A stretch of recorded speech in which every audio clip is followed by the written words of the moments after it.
दुनिया में कोरोना काल ने तमाम जिंदगियों को बदल कर रख दिया है और ऐसे में समाज के जो सबसे महत्वपूर्ण अंग होते हैं, जो समाज के महत्वपूर्ण पहलू होते हैं, उनमें भी कई अमूलचूल परिवर्तन देखने को मिल रहे हैं। और उन्हीं में से एक है हमारी न्यायपालिका और हमारा कानून जगत।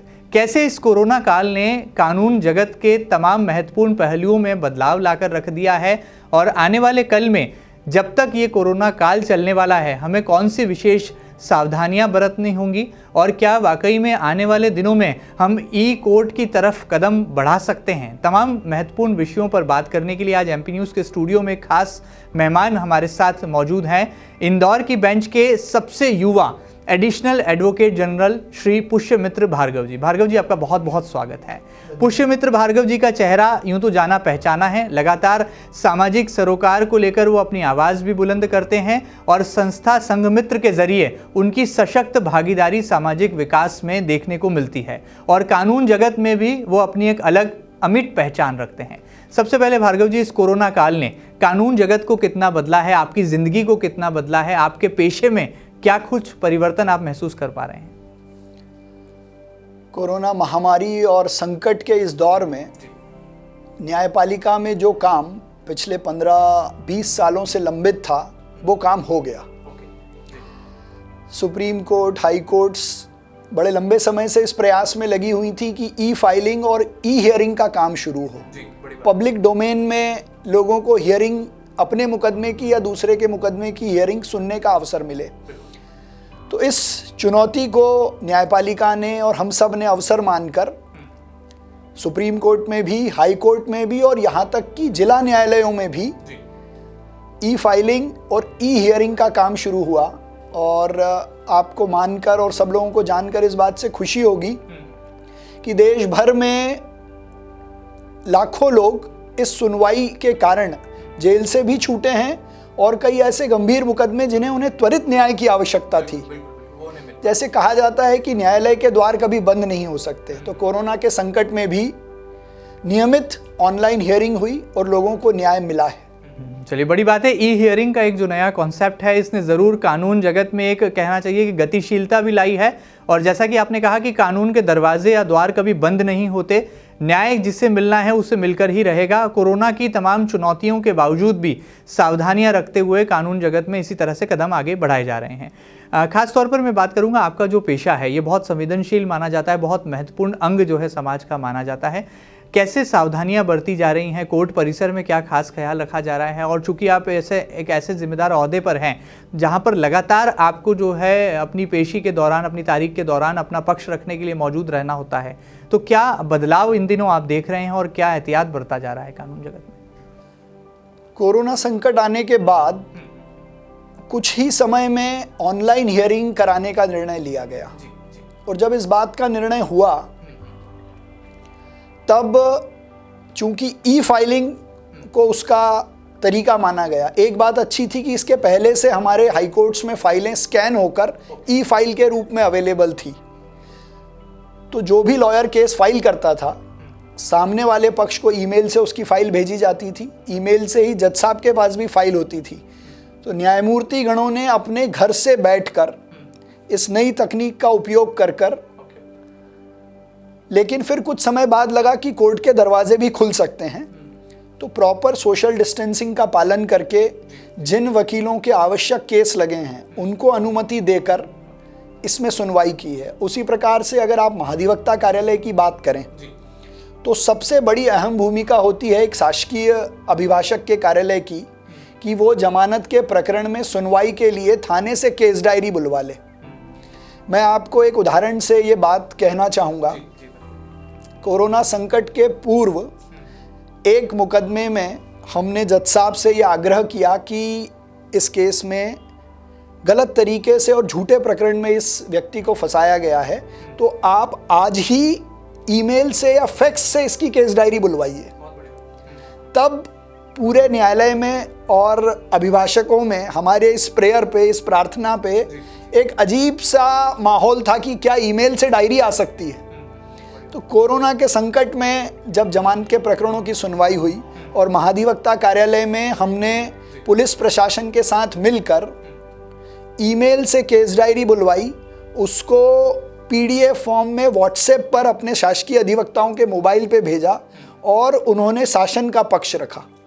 तो ये चुनौती के समय में अवसर के साथ हमने लोगों को न्याय दिलाने में जो मदद की है, ये एक बहुत ही अनुपम तरीका है। अब इसका फ़ायदा क्या है? इसका फ़ायदा ये है कि सुप्रीम कोर्ट में जो 8-10 लाख मुकदमे लंबित हैं, देश भर की सारी उच्च न्यायालयों में अगर आप देखेंगे तो करीब 40-45 लाख मुकदमे लंबित हैं, और सारी जिला कोर्टों को मिला लेंगे देश की तो करीब 3 या 3.25 करोड़ मुकदमे लंबित हैं, छोटे बड़े। तो हो ये सकता है कि दोनों वकीलों से अनुमति ली जाए, जज साहब अपनी सहूलियत से अपने घर बैठें, तो शनिवार को, रविवार को या किसी और दिन ऑनलाइन से उस प्रकरण की सुनवाई हो जाए और जज साहब अपनी सहूलियत से कभी भी फैसला दे दें। इसी ऑनलाइन का सिस्टम का उपयोग करके गवाह की पेशी किसी भी समय कराई जा सकती है, उसको ग्वालियर से इंदौर आने की ज़रूरत नहीं है।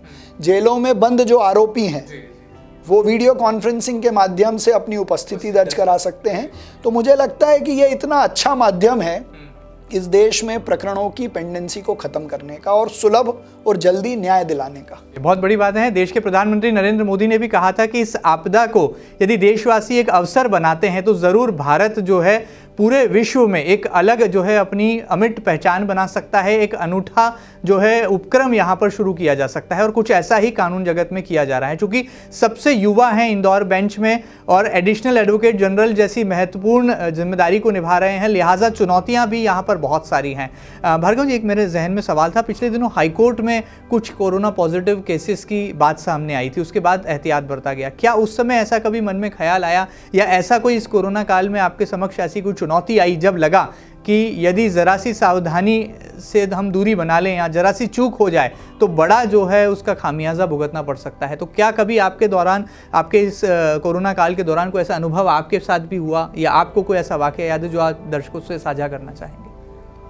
कोरोना संकट में मैंने जब अतिरिक्त महाधिवक्ता के रूप में पदभार ग्रहण किया, उसके तीसरे ही दिन हमारा जो MCRC सेक्शन है उसके सबसे जो प्रमुख व्यक्ति थे, जो इस पूरी केस डायरी को बुलाने के काम में बहुत महारत रखते थे, दुर्भाग्य से वो कोरोना पॉजिटिव निकले।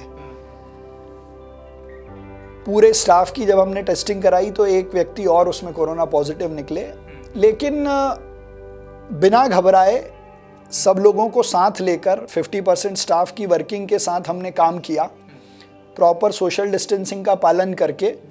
तो पहले जब ये खबर आई कि वो कोरोना पॉजिटिव हुए हैं तो मन में स्वयं के लिए, साथ में उस कार्यालय में काम करने वाले लोगों के लिए एक भय का वातावरण उत्पन्न हुआ। लेकिन सब लोगों से बात की, सब ने कहा कि अब ये कोरोना का जो संकट है ये इस प्रकार से चलने वाला है।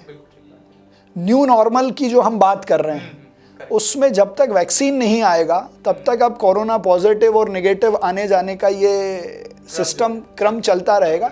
तो सावधानी पूर्वक हम अपना काम जितना आवश्यक है उसको करते रहें, उस भाव से मेरे पूरे स्टाफ ने मदद की, काम की और हाईकोर्ट में कई लंबित प्रकरणों का इसका निराकरण भी हुआ।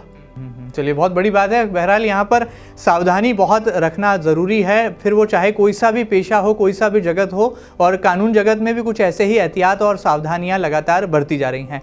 आप बुद्धिजीवी वर्ग से भी आते हैं भार्गव जी। अब जब शहर को अनलॉक किया गया तो कई तरह का विरोध भी हुआ, कई व्यापारियों ने अपनी गुस्सा भी जाहिर किया, प्रशासन के सामने, सरकार के सामने कई चुनौतियाँ थी। काला कोर्ट या कहा जाए वकालत की दुनिया के बड़े नाम क्या सोचते हैं, बुद्धिजीवी वर्ग क्या सोचता है? क्या वाकई में हम जिस अनलॉक की तरफ बढ़ रहे हैं और जो पीक एक एक्सपेक्टेड था, जिस तरह से WHO ने जो अनुमान लगाया था, भारत में जो लगातार आंकड़े बढ़ रहे हैं इन दिनों, क्या ये कोई चिंता का विषय है या फिर अब हमें कोरोना के साथ ही जीना है? और जिस तरह से आपने न्यू नॉर्मल का जिक्र किया, क्या हम उस न्यू नॉर्मल की तरफ हम बढ़ रहे हैं, सकारात्मक कदम बढ़ा रहे हैं? आपका अनुभव क्या है, आपका निजी नज़रिया क्या है इसे लेकर? एक सामाजिक कार्यकर्ता के रूप में इस कोरोना संकट में हमने कई सारे काम किए हैं, उसका जिक्र और उस पर हम कभी और चर्चा करेंगे।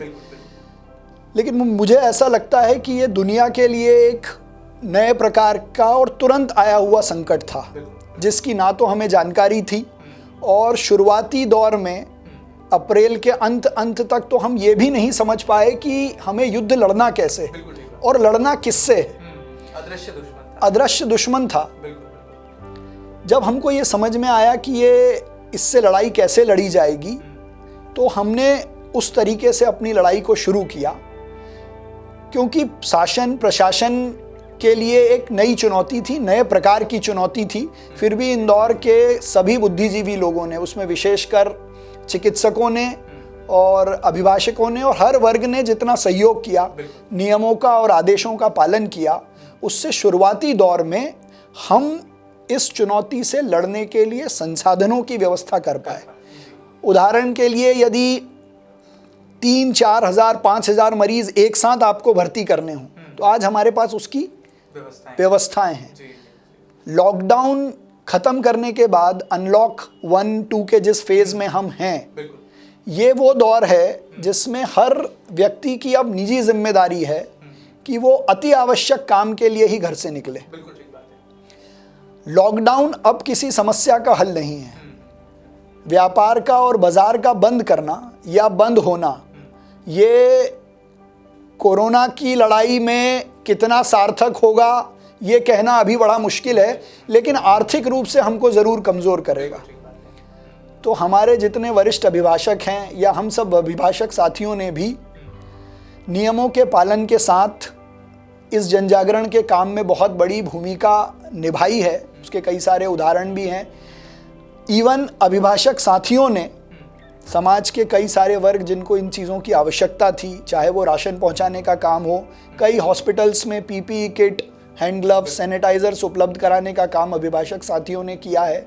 बार एसोसिएशन ने अपने लेवल पे ऐसे नौजवान वकील जो नए नए वकील बने थे और इस संकट में और संकट के साथ उभरे थे, उन लोगों के लिए मध्य प्रदेश शासन के साथ मिलकर आर्थिक सहयोग की भी योजना बनाकर उनको आर्थिक रूप से सक्षम करने का काम किया है। तो अब न्यू नॉर्मल में अनलॉक ही एक सहारा है, और जब तक वैक्सीन ना बने, कोरोना से लड़ने के जितने नियम या एडवाइजरी केंद्र सरकार और राज्य सरकार ने जारी की है, उनका शब्दशः हम पालन करके अन्य लोगों को भी जागरूक करें। यही एक नागरिक के रूप में हमारी अब भूमिका होनी चाहिए। बिल्कुल ठीक बात है। एक सवाल और था, अभिभाषकों की तरफ से आता है। मुझे लगता है कि कई सारे ऐसे अभिभाषक हैं जो कि कोर्ट के खुलने का इंतजार कर रहे हैं। आपको क्या लगता है कब तक ये इंतजार खत्म होगा? क्योंकि कई ऐसे वकालत की दुनिया के नाम हैं जो कि अपनी नाराज़गी भी जाहिर कर चुके हैं। कई तरह के आंदोलन की रूपरेखा भी मुझे जहाँ तक जानकारी है इसे लेकर बनी है। आपका व्यक्तिगत अनुभव क्या कहता है इसे लेकर? बाकी पेशों के या व्यवसाय के कमोबेश एक अभिभाषक का या कोर्ट का जो माहौल है वो बाकी सब चीज़ों से अलग है। उदाहरण के लिए थानों से डायरी का आना, कागज़ों का आना, किसी आरोपी की रिमांड के समय उपस्थिति कराना, सारी कोर्टों का एक साथ खुलकर एक साथ काम करना चाहकर भी सोशल डिस्टेंसिंग का पालन नहीं करवा सकता है। हम चाहते हो तो भी ना करा पाएं। तो ऐसी स्थिति में जिस प्रकार से आवश्यक काम अभी ऑनलाइन हियरिंग से चल रहा है, मुझे उससे लगता है कि अभी तक एक भी प्रकरण हमारे सामने ऐसा नहीं आया है कि जिसके अधिकारों का हनन हुआ हो, उसको समय पर सुनवाई ना मिली हो। तो जो पुराने लंबित प्रकरण हैं उनके बारे में भी न्यायपालिका बड़ी तेज़ी से विचार कर रही है और इसी सिस्टम से कोई रास्ता निकल सकता है। तो इस दौर में जब ऑल्टरनेट मोड से काम हो सकता है, तो मुझे लगता है कि बहुत तुरंत फिजिकल प्रेजेंस कराने की आवश्यकता नहीं है, एक बात। दूसरी बात, कुछ प्रकरण जो लाइव कोर्ट की हियरिंग के लायक हैं, उन प्रकरणों के लिए यथा योग्य समय पर, जैसे अभी मैं बहुत आशावादी हूं कि भारत सबसे पहले वैक्सीन बनाएगा और 15 अगस्त तक का हमारे डॉक्टर्स ने, वैज्ञानिकों ने कहा ही है। ज़्यादा से ज़्यादा अगर समय बढ़ता भी है तो सितंबर तक। तो सितंबर तक वैक्सीन बनने के बाद ऐसे जितने वरिष्ठ अधिवक्ता हैं, वरिष्ठ अभिभाषक हैं, उनके स्वास्थ्य की, परिवार की चिंता करते हुए मुझे लगता है ये ऑनलाइन हियरिंग का जो मोड है इसे हमें आत्मसात करना चाहिए। अभी के लिए नहीं, भविष्य में भी न्याय और सुलभ न्याय लोगों के लिए पहुँचे। इसलिए इसको आत्मसात करने का प्रयास करना चाहिए। ये बहुत बड़ी बात, और आपने बहुत सारे अनुभव हमारे साथ और हमारे दर्शकों के साथ साझा किए। उम्मीद की जा सकती है कि जो बहुत सारे महत्वपूर्ण पहलू आपने छुए हैं वो ज़रूर जो है यहाँ पर कई जिज्ञासाओं को न केवल शांत करेंगे, बल्कि कानून जगत भी कैसे तकनीक का बेहतर इस्तेमाल करके जो लंबे समय से पेंडेंसी थी तमाम केसेस की, उसे न केवल दूर कर पा रहा है, बल्कि एक नई प्रक्रिया को भी यहाँ पर जो है कानून के जानकार आत्मसात कर रहे हैं। और उम्मीद की जा सकती है कि आप जैसे युवा और बुद्धिजीवी जो अधिवक्ता हैं वो ज़रूर आने वाले कल में एक मिसाल पेश करेंगे, ताकि भारत की जो न्यायपालिका है, जो कानून व्यवस्था है, उस पर जो है समाज का, लोगों का, जनमानस का विश्वास जो है वो और प्रगाढ़ होगा। एमपी न्यूज़ के इस स्पेशल सेगमेंट में फिलहाल इतना ही। हमारे साथ यहाँ पर मौजूद थे अतिरिक्त महाधिवक्ता श्री पुष्यमित्र भार्गव जी, जो कि न केवल अपने अनुभव यहाँ से हमारे साथ साझा कर रहे थे, बल्कि ये भी बता रहे थे कि इस कोरोना काल ने कैसे वकालत की दुनिया में भी जो है कई तरह के परिवर्तन लाए हैं, कई नवाचार भी हुए हैं। और प्रधानमंत्री नरेंद्र मोदी का जो नारा था कि इस आपदा को हम एक अवसर बनाना है, वो अवसर बनाने की बेहतर दिशा में जो है सकारात्मक कदम यहाँ पर कानून जगत बढ़ाता नजर आ रहा है। ये खास सेगमेंट आपको कैसा लगा हमें ज़रूर बताइएगा, और ताज़ा तरीन खबरों में लगातार बने रहिएगा आपके अपने न्यूज़ चैनल एमपी न्यूज़ के साथ। फिलहाल दीजिए इजाज़त, नमस्कार। एमपी की नब्ज, एमपी का हाल, मध्य प्रदेश की हर खबर एमपी न्यूज टीवी के साथ। लगातार खबरों के लिए सब्सक्राइब करें हमारा YouTube channel MP news TV. Latest updates के लिए बेल आइकन दबाना जरा भी न भूलें।